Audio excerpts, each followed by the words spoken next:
तलाई ज़ेवरात से खुद को आरास्ता करना हर खातून की ख्वाहिश होती है और सोने की कीमतों में बेपनाह इजाफे की वजह से ख़वातीन में आर्टिफिशियल ज्वेलरी खरीदने का रुझान बेहद बढ़ गया है। लेकिन हाल ही में इस आर्टिफिशियल ज्वेलरी की कीमतों में भी बेपनाह इजाफा देखने में आया है, जिसकी वजह से ख़वातीन में आर्टिफिशियल ज्वेलरी पहनकर अपना भरम कायम रखना मुश्किल होता जा रहा है।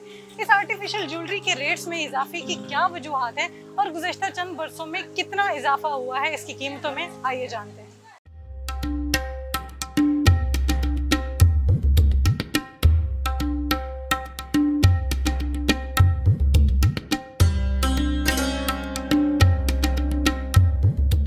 मेरा नाम माजिद हुसैन है। 35 प्लस से हम ये बिज़नेस कर रहे हैं। हमारे पहले वालिद साहब ने स्टार्ट किया था, तो अब हम जिसे रन कर रहे हैं। आप समझ सकते हैं कि उसकी जो कीमत है वो आम आदमी की पहुंच से बाहर है, तो लोग ज़्यादातर आर्टिफिशियल की तरफ आते हैं। पहले जो सोने की कॉस्ट थी इंसान आम आदमी की दस्तरस में थी, तो लोग उसे इस्तेमाल भी कर रहे थे, ख़रीद भी रहे थे। उस पर आर्टिफिशियल भी चल रहा था साथ साथ। तो अब जो सोना है उनकी दस्तरस में नहीं है, इसलिए ज़्यादातर जो लोग आर्टिफिशियल की तरफ आए हैं। तो मैक्सिमम जो लोग हैं अपनी शादी के लिए, बेटी जो उनका बिहाने के लिए ज़्यादातर आर्टिफिशियल की तरफ आ रहे हैं, क्योंकि ये अफोर्डेबल है और उनकी जो जितनी बचत होती है वो इसमें कर लेते हैं। गरीब आदमी की ज़िंदगी में चेंज ये है कि पहले जो सोना अफोर्ड कर पा रहा था, अब वो अफोर्ड कर ही नहीं सकता किसी सूरत में भी। अब ये है कि आर्टिफिशियल वो यूज़ करता है, ठीक है, अपनी बेटी के जो शादी पे हो, तो इसी से उसका भरम कायम है और तो उसके बाद कुछ भी नहीं रहा। जैसे सोना बढ़ा है उसका इम्पैक्ट हर चीज़ पर आया। उससे आर्टिफिशियल ज्वेलरी क्योंकि इंपोर्ट होती है बाहर से, पाकिस्तान में इतनी ज़्यादा इसकी प्रोडक्शन नहीं होती, तो ये चाइना से, इंडिया से और बाहर दुबई से भी इंपोर्ट होती है।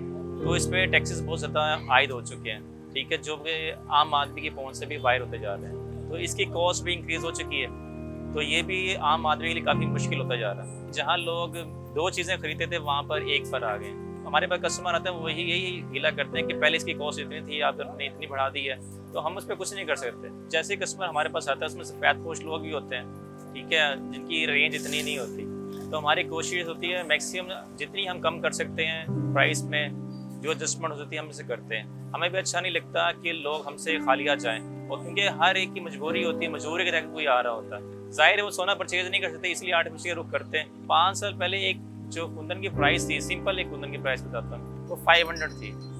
उसमें 500 में बहुत अच्छा आपको सेट मिल जाता। अब वही प्राइस जो है 1500 पे है एक आम सेट जो है।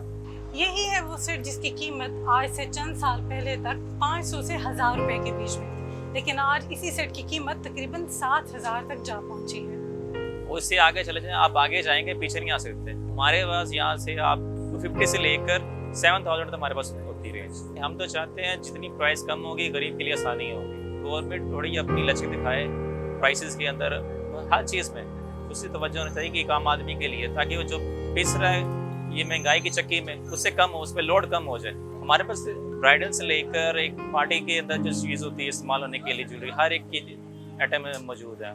उसमें आपके क्लचेस वगैरह हैं, कैचर्स हैं, ब्राइडल सेट हैं, इसके अलावा बैंगल्स वगैरह भी हैं हमारे पास। ये भी बहुत सारी मौजूद है।